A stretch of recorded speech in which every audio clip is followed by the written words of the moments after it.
Good morning, everyone. This is Raptor Spiritus, and I am coming to you from the lovely country of Austria. This is why I haven't posted in a couple days, or more or less a week, but I'll be heading home soon, so we'll be right back at it. But I quickly wanted to go over my experience with the new dropship, the Anvil Asgard, as you see here. So I'm going to do a quick review of it, and then possibly I might do another quick review of this ship whenever I get back. The internet here is a little bit laggy, so I'm trying to make it work with what I have. So, as you can see with the exterior here, as we talked about from our previous one when we were doing the sneak peeks, the thrusters, number one, are some of my favorite aspects of the ship because of the way they position them, which sets it apart from the Valkyrie. I love the way this looks. The configuration is a lot better in my opinion. Even if the Valkyrie did not have the extended back end for cargo, I think having the rear thruster up on the wing a little higher would have made the ship look a lot better in my personal opinion. But that's neither here nor there. And then, of course, as we come closer, there is that, to the left, there was that fuel pylon that comes out, which I'm guessing they're going to make us start looking at fuel on our own at some point, but we'll have to see about that. The ship, all around, in my opinion, is a really cool ship. I'm not one to just jump on something because it's brand new, but I do like the versatility of the Asgard, personally, and I truly look forward to flying it a little bit more. Like I said, in Austria, I don't have my whole setup. I don't have my Hochtaus, so it's a little bit odd trying to fly things with the mouse and keyboard. I know a lot of people do. I just haven't done it in like 2 years, so it's kind of weird. I don't particularly want to fly any real missions with it just yet. But I have taken it out a couple times. It's pretty fun. So as you can see here, we walked into the back. This area is huge. I like the way they ribbed the inside of it. It just looks very purposeful, you know, for hauling cargo, for hauling big vehicles. I have tested that Nova tank fits in here, the ballista vehicles, I guess they call it the spark vehicles, fit in there, and of course anything else is smaller than that, so they all fit in there.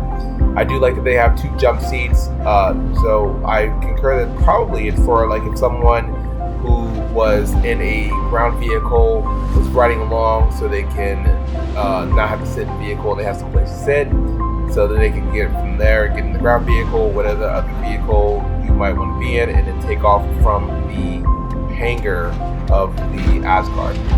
Now, moving up here, we just quickly look down. If you look to the right, there is a gun rack. It has one large size, and then it has 2 regular size gun racks there. And so in this particular video, I did highlight a couple of the other things. Basically it's a 1 to 2 crew ship, which I love. I'm a big fan of solo ships that don't need a lot of crew to function, and it can still deliver a lot of usefulness. That's why I love this ship. This is why I love the ship right next to the Corsair, because the Corsair is a solo ship. Sure, you can have a crew of 4, but you don't need them, is the thing. And I love that about the Corsair, which is why I'm so in love with this ship. I know CIG wants to do more multi-crew ships gameplay, but that should be up to the crew itself. They shouldn't limit the ships like that to where they aren't being able to be utilized by anybody else. So that is just my personal opinion, but I'm glad they came out with an Asgard like this. It gives a single player a lot more versatility to fly, and of course, like I said, whenever you're doing ground missions, it allows for the heavy vehicle drop to be a part of the gameplay without having to fly something like the Hercules, which is a lot bigger into combat. You can just fly this in, drop off a heavy ordnance, and keep pushing. Whereas the Valkyrie drops off, up to 20 troops, which, is a good infantry. So very different purposes. So when people were saying that it was, it's the Mark II and all this stuff, that's not what I think. It's a variant, right? It has a very different utility and purpose than the Valkyrie. It is for a heavy vehicle drop, not personnel drop. So saying it's a Mark II is absolutely inaccurate. Everybody has their opinion, but reality is, if you're saying it's Mark II, if it had 20 jump seats, even if they did extend the cargo, then yes, I would say it's a Mark II, because it's still holding the same exact function as the Valkyrie, but it is not doing that. So it is not a Mark II, it is a variant.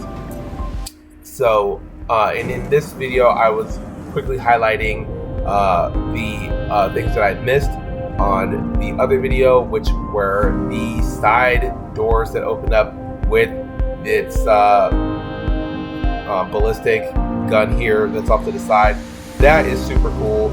And if you look at that panel where it has the two door buttons, the one for the side, just a little tidbit for people who don't know, there's a button beside it, and it clearly says ramp. You can open the back ramp for a vehicle so the vehicle can get out, which again makes it a lot easier for vehicle deployment.